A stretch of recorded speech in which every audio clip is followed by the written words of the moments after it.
Let's rejoin best-selling author Douglas Murray, who is live for us in Israel. He is in Jerusalem. Yesterday, he spent the day in Gaza, where he joined Israeli Defense Forces, travelling very, very close to that Al-Shifa hospital, the hospital which has been under attack by Israeli forces, where it's claimed that Hamas has been operating in command and control and munitions dumped there underneath those desperate civilians who are sheltering in the hospital. And of course, there's many civilians also being treated at the hospital. Douglas Murray, thanks once again for joining us. I want to talk to you about events back here in the UK briefly as well. But first, you've not just been in Gaza, you've also spent time visiting the various areas, the Kibbutz, which were under attack by Hamas on October the 7th.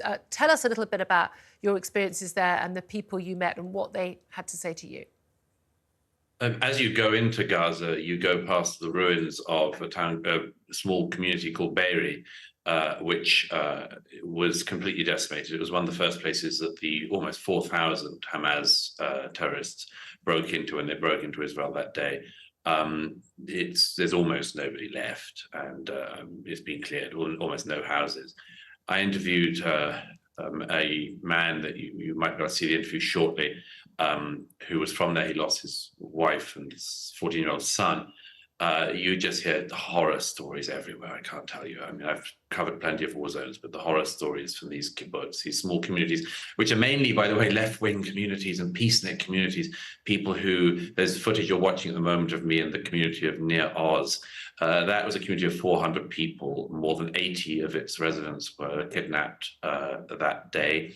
Around 40 to 50 were murdered, burned alive, or killed in their safe rooms.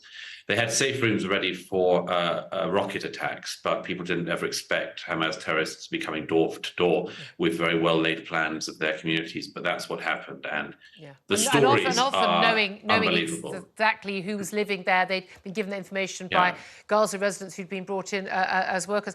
Let's have a little. You mentioned the man you spoke to. Is it Avida Basha from one of the kibbutz, who you say lost his wife and son, and this is what they spent the day there. Yeah, this is what he had in to the say. safe room. Oh, sorry, I thought we were about to play that clip. I do apologise. So basically, they were in the safe room. They heard the terrorists coming to the kibbutz. They went to the safe room.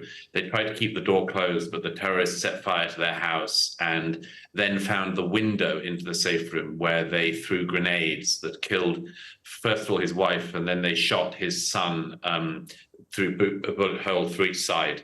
And he bled out in front of his sister and father, who lost both his legs. That's the man I'm speaking to here. Okay, let's have a little watch and a listen right now. I killed my wife, and she died. So, and my daughter tried to clean her mouth, because we all black. And she told her, Adar, it's done. Don't do it. And I also told Adar, Mommy, she's okay. She must feel nothing now. She's good. Believe me, she's good. And we put her on the floor. And 4 o'clock afternoon, my son, Carmel, 15 years old, he feels that he's not going to survive it. And he starts to breathe, like the short one. And he told me, Dad,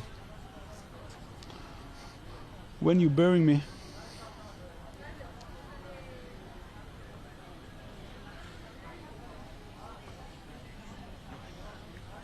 please bury me with my surfboard. He was a surfer. He was like a sailor. He liked the sea. And I told him, Carmel, go away. Don't do it. Absolutely harrowing. Absolutely harrowing. Douglas Murray, let me just ask you finally. You've met people like that man lost his wife and his child, and so many people who've lost loved ones, hostages taken, the like.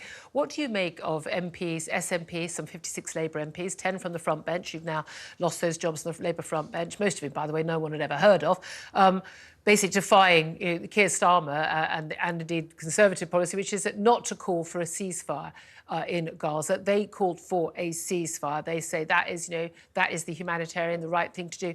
What do you make of that vote?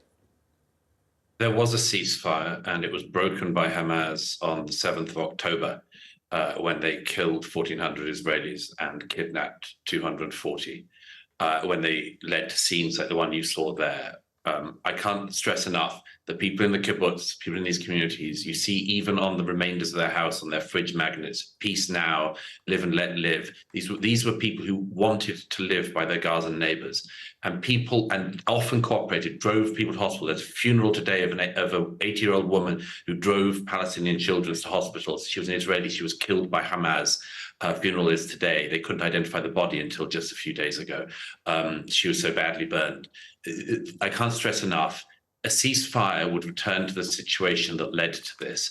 People like that man you just saw me interviewing, he said to me at the end of our interview, he said, I'm a leftist. I've always been a leftist. He said, we cannot live beside these people, by which he and all the others mean we cannot live beside Hamas. Hamas has said that they will do this again and again.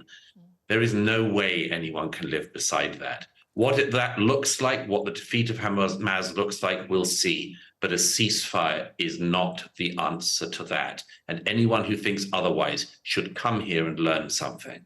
Douglas Murray, thank you very much for joining us once again. I appreciate that. Live for us from Jerusalem in Gaza yesterday. Thank you very much. Glad you got back out safely. Do keep safe any future trips as well.